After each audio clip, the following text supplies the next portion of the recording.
নিজে কুত্তা হয়ে যান, তাইলে তো আসলে কিছুই হইল না।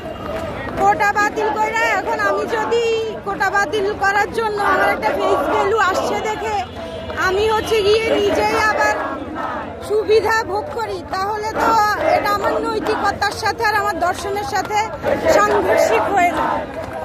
যারা ক্ষমতায় বা যাদেরকে উপদেষ্টা সহকারী উপদেষ্টা করা হয়েছে এনাদেরকেও হয়তো সরকার ব্যবস্থা মানে সরকার সংগঠনের পর এনাদেরকে হয়তো বাতিল করে দেওয়া হবে, বা আমরা আসলে ছাত্রছাত্রী চাচ্ছি না যে আমরা প্রত্যক্ষভাবে উইদাউট কোনো কোয়ালিফিকেশন, উইদাউট কোনো এক্সামিনেশন, উইদাউট কোনো ভাইবাস ক্ষমতায় আসতে আমি ব্যক্তিগতভাবে চাচ্ছি না, কারণ এটা আমার দর্শনের বিরুদ্ধে।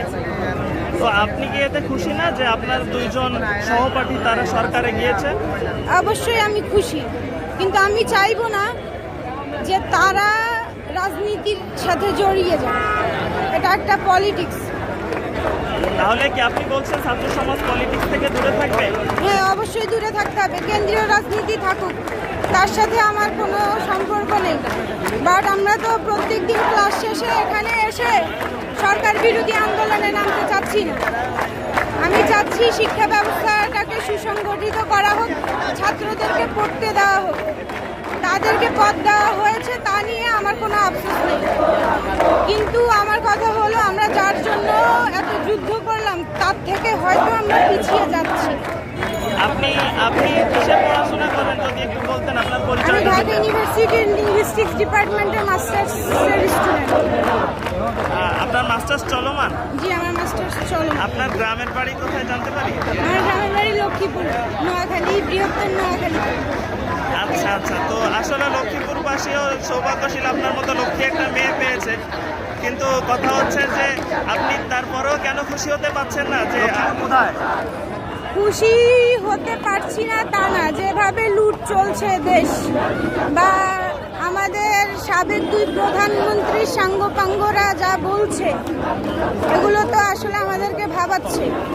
রাজনৈতিক ক্ষেত্রে হোক, সরকার গঠনের ক্ষেত্রে হোক, সকল ক্ষেত্রে আসলে এখন একটা সুদূরপ্রসারী সিদ্ধান্তের প্রয়োজন। আমি চাচ্ছি না যে এই ধরনের ভাগাভাগি বা দলাদলিতে আমাদের ছাত্র সমাজরা বিচ্ছিন্ন হয়ে যাক, বা তারা দলে বিভক্ত হয়ে যাক আর একজন আরেকজনের বিপক্ষে চলে যাক। আপনার একটা কথা ভাইরাল হয়েছে যে পিছনে পুলিশ আসে আপনার স্বাধীনতা, আসলে এই কথাটা আপনি কেন বলেছিলেন? এটা আমি রাতভোর থেকে বলেছি।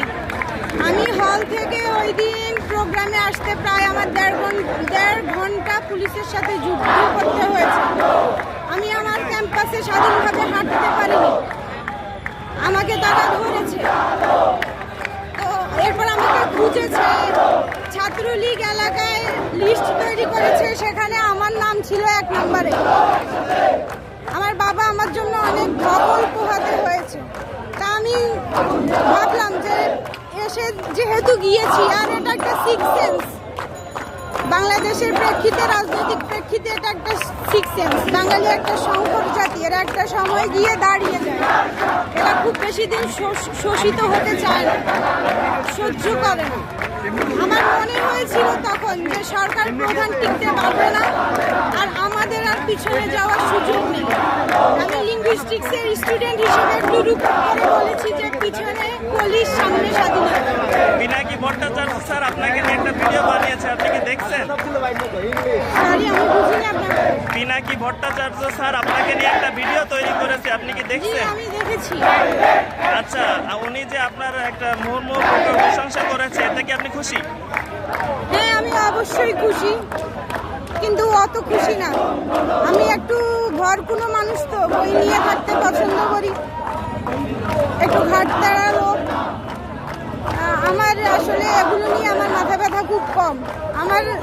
আমি ব্যক্তিগতভাবে এখন এই টার্গেট ফিল করেছি যে আমি ইনশাল্লাহ ভবিষ্যতে পড়াশোনা করেই, আমার মেধা দিয়েই দেশের কোনো রাষ্ট্রীয় পর্যায়ে আসব, এসে আমি আমার দেশের সেবা করব। That's it. এছাড়া আর আমি আসলে আমার ক্লাসরুমটাতে ফিরে যেতে চাই। স্বাধীনতা পাওয়ার জন্য ছাত্র সমাজের কি আরো কিছু করার প্রয়োজন কিনা? এখন সর্বপ্রথম সাবেক প্রধানমন্ত্রী হাসিনা বেগম আপাকে আগে দেশে আনতে হবে। উনাকে আগে আমরা দেখি সরকার প্রধান কি ব্যবস্থা নেয়। উনাকে যতই শাস্তি দেওয়া হোক আমি মনে করি এটা কম হয়ে যাবে। আপনি চাইলেই কাউকে মেরে ফেলার অর্ডার দিতে পারেন, এত ক্ষমতা আপনাকে কেউ দেয়নি। আর এত ক্ষমতা যদি আপনি নিজে নিজে নিয়ে থাকেন তাহলে ইতিহাস আপনার সামনে, কেউই টিকতে পারেনি। তো নতুন যে সরকার হয়েছে ডক্টর ইউনূস স্যারের নেতৃত্বে, এই সরকারে কি আপনি খুশি? অবশ্যই আমি খুশি। অসাধারণ একজন ব্যক্তি, অসাধারণ একজন ব্যক্তি। আর আমি খুবই আশাবাদী যে স্যার যদি চান তাহলে হয়তো বাংলাদেশ এবার ঘুরে দাঁড়াতে পারবে। তবে হতাশায় আছি ওই দিক দিয়ে যে বাংলাদেশ প্রচুর টাকা পাচার করেছে গত সরকারের আমলে।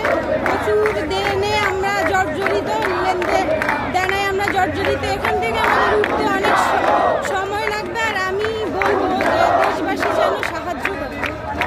অসংখ্য ধন্যবাদ আপু, আপনার জন্য শুভকামনা রইল। ধন্যবাদ।